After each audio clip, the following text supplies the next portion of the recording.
The move over to KTM for Eli Tomac started incredible, had the really weird mid-season slump, and then the championship contention ended with that picture right there.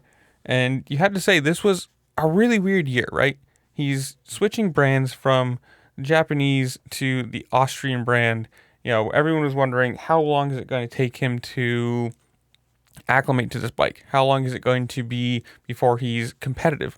And he looked immediately competitive. He looked like a championship level rider with absolutely no problems switching, frames and everything. Just immediately right off the rip. He was looking like himself. And then we had that weird 5-6 weeks in a row where he just looked completely off. He wasn't going forward at the end of the races. He wasn't quote unquote beast mode. He was racing backwards, racing for fifth and sixth position, which for most guys, sixth position, fifth position, not exactly the worst finish in the world. But when you consider at one point he was, having the red plate, sharing the red plate, looked like the guy that was going to be fighting Hunter Lawrence for the title. What happened, right? I mean, was this a hidden injury? Was this something we don't know about family wise? And you gotta say yes. After this and the week off, he did come back last week in Denver and finished third. So a pretty good result in that sense, but just overall a really weird year for him. And you gotta say another title chance that's been ruined by a crash and an injury. Obviously, the broken leg, the Achilles.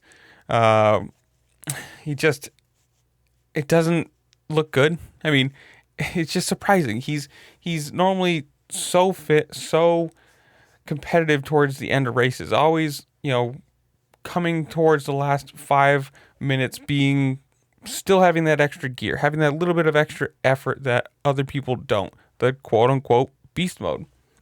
And we never heard. I mean, obviously, this sport is not very good with any sort of PR about the riders or the teams, injury reports, contracts, whatever like that. It's not exactly the best thing in the world. But he did apparently speak on the Moto X podcast about this mid-season slump and what happened, saying, quote, "It started off outstanding. Getting 2 wins the first races of the year was good as it could get. We made improvements from the first World Supercross races. I kind of figured out what works and what didn't, and then we were off to the races. And then, just in the middle of the season, man, it got a little tough, and that's what happens in the Supercross series. They're so long, and I just got a little inconsistent, and then at one point I got sick. Everyone has to deal with that at some point in the year, it seems like, and then before you know it, you lose the red plate at one point, get it back, and then lose it again, and then end up having a tough crash in Cleveland, and that wrote the season off. But on paper, it was pretty successful, other than not being able to try to have a chance at this championship at the last race. I would say in Birmingham, when I got spanked pretty good by Hunter, I was definitely ill there. It was like third was okay, but then Detroit and St. Louis, yeah, those races really, really stung for me. I just struggled in general. I'm going to point that towards the condition of that dirt, and I just didn't ride well. Straight up, I didn't ride well and was riding around like I shouldn't have been, and would say I just wasn't up to my speed and myself. So it was just a frustrating part of the year. Now, yes, everybody does get sick. There are things that people hide, oh, my ankle's a little sore, I twisted my wrist here, I jammed my thumb there. Things that are what you would call injuries, right? But not season-ending injuries. They're not broken legs, ACL tears, they're not dislocated shoulders or anything like that, right? All of these guys probably have something that they're riding with that they're not completely open about. But when you see somebody of Eli Tomac's skill, experience, grit, whatever you want to call it, right? To spend a month basically of racing looking like something was seriously off. Maybe not seriously wrong, but something was off. That our guy who is so used to, or we're so used to seeing, be better than everybody else at the latter stages of these races. Better fitness, more grind, wanting it more, just always racing forward, it seems like, right? He's never at least looked like somebody who's trying to hold a position. He's not, okay, I'm fifth. This is fine. I can sit here and, tick off the laps and move on. It always seems like he's trying to at least move forward. Even if he's not making the progress, it's still the look and the feel of it. But then you had like the whatever it was, 4 or 5 races where he looked like a guy who was racing backwards. I don't want to, I'm not pushing forward, and I'm just going to try and tick these laps off and hope the guy behind me isn't catching. And it's a really strange look.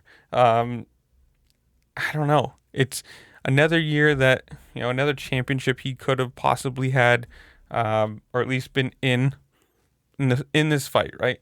With Roxon and Lawrence.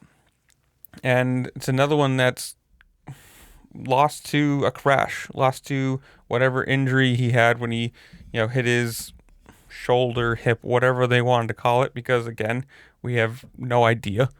they don't tell anything that's going on, right?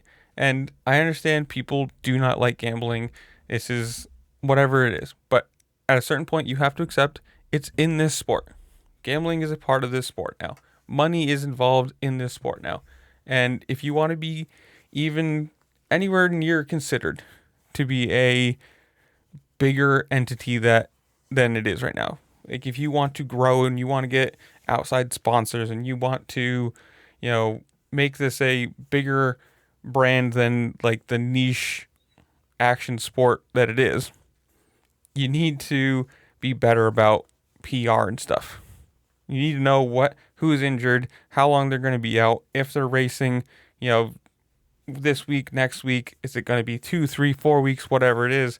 You need to be better about it as a sport, as teams, as PR in general.